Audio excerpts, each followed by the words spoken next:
Santino nagalit sa amang si Rigor.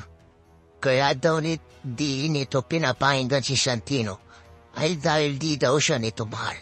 Sumagot naman si Rigor na ginagawa niya lamang trabaho niya bilang isang pulis. Ngunit tinanong naman siya ni Santino kung mas mahalaga ba daw ang trabaho niya kaysa sa kanyang pamilya. Mababanahag naman sa mukha ni Rigor ang pagsisisik sa nagawa sa kanyang anak. Santino, Hindi niyo ako pinakinggan kasi hindi niyo ako mahal. ginagawa ko lang trabaho ko, anak. Trabaho mo na mas mahalaga pa sa pamilya mo. Kakalabas pa nga ng Santino sa kulungan, ay nasangkot na naman ito sa gulo. Makikitang nasangkot na naman si Santino sa gulo dahil kay Anika. Tila ay pinagtanggol ni Santino si Anika sa grupo ng mga lalaki ng babastos dito. Sa kasamaang palad ay madami ang nakahaway ni Santino at tila siya ay napagtutulaman. Are, tama na.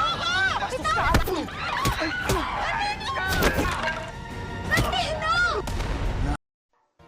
Samantala, Ramon Montenegro galit na galit kay David sapagkat wala daw itong nakuhang impormasyon ukol sa drug laboratory ng mga kabalyero. Isasama niya daw ito sa lugar ng kliyente at kapag nakumpirmang mga kabalyero ang kanilang kalaban, ay siya mismo ang papatay kay Don Pahondo. Ano mo ba kung saan ang laboratorio nila? Papa, hindi ho. Tupilin kami! Patunayan mo ang katapatan mo sa akin. Pupuntahan natin si Villegas. Alamin natin kung si Facundo nga ang bago nilang supply. Kung siya nga, ikaw mismo ang papatay sa kanya! Dibina at Tanggol dumating na sa mansyon ni Jeronimo. Nakipagkita na nga sila kay Jeronimo at nagulat naman si Jeronimo na maaga kanilang pagpunta sa napag-usapang oras nila ni Divina. Ipinakita naman nila Divina ang Star of Venus at hiningi ang hinihingi nilang kabayaran.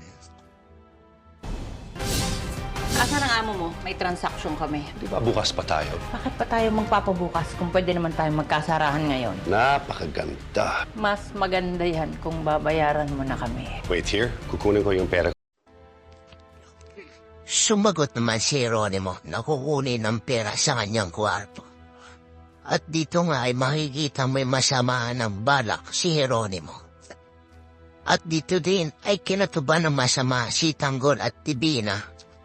Kaya dali-dali niyang pinaghanda ang kanyang mga kasama para sa nalalapit na kaguluhan sa mansyon ni Jeronimo. O sa taas. Boss, hindi maganda ang kutob ko. Di rin maganda ang dating niyan sa akin. Manda kayo. If